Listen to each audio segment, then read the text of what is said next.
साहेब आम्ही 4 महिने झाले बेजार येते एक परिक्रमात मध्ये आमच्याकडे त्या लोकांनी काहीच पाहिलं नाही. काहून नसन पाहिलं? आमचे काय गुन्हे केले? आमचे एवढे 25 माणसं घातली नेऊन 25 दिवस राहिलो. आता त्याच्या लोकांनी आमची कारवाई करायची, उचलायचीच होती निध्यांची. ते का झोपी जायला थोडे काय येतं?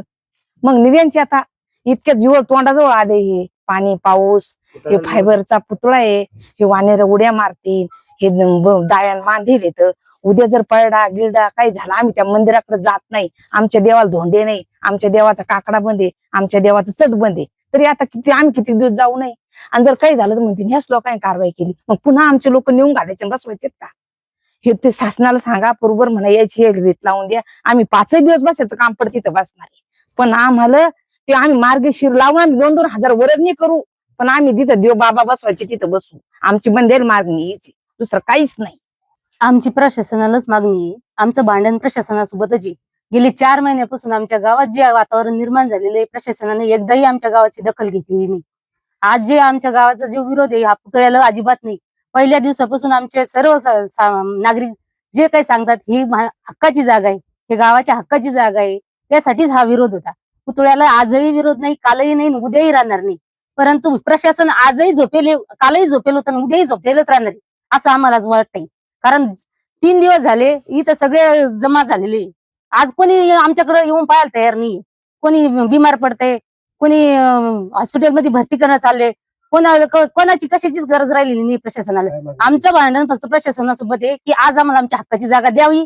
आम्हाला याच्याबद्दल दुसरा काहीच गरज नाही. तुम्ही पुतळा चांगल्या ठिकाणी मांडाव, आम्ही त्यासाठीच गाव वर्गणी करू, सगळे तयारी आमची त्याच्यासाठी. पण आज जोपर्यंत प्रशासन आम्हाला उत्तर देत नाही तोपर्यंत इथून एकही महिला हटणार नाही. प्राण गेला तरी चालन, जीव गेला तरी चालन, पण सगळ्या महिलाच्या वतीने मी सांगते की एकही महिला इथून जाणार नाही, पुरुषही जाणार नाही. शिवछत्रपती शिवाजी महाराज हे आमचे आराध्य दैवत आहे. त्यांच्या पुतळ्याला आमचा कुठल्याही प्रकारचा विरोध नाही. एक आमची अशी अपेक्षा आहे की बा इथून पुढे वाऱ्या वावदन पाऊस पाणी याच्यामुळं ते पुतळ्याला इजा होऊ शकते आणि इजा होऊन मागचे दिवस पुढे येऊ नये यासाठी आहे आमची एकमेव मागणी. आणि त्यामुळेच आम्ही उपोषणाला बसलो. उपोषण हेच आता किती जागा, जी सार्वजनिक जागा, ही जागा गावाच्या सलोख्यासाठी अत्यंत महत्वाची आहे आणि ते महाराजांच्या पुतळ्यासाठी योग्य नाही.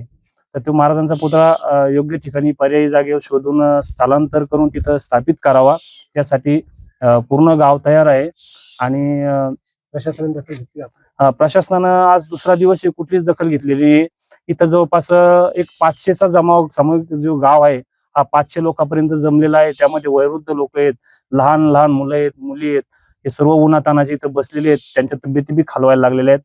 माझी अशी एक प्रशासनाला हात जोडून विनंती आहे की त्यांनी लवकरात लवकर आमच्या गावाची थोडी दया करावी. 2 दिवस झाले आम्ही उपोषणाला बसलेलो आहे. ते शिवाजी महाराजाचं मार्ग आहे ना, ते सुरक्षित कुठंतरी घ्या.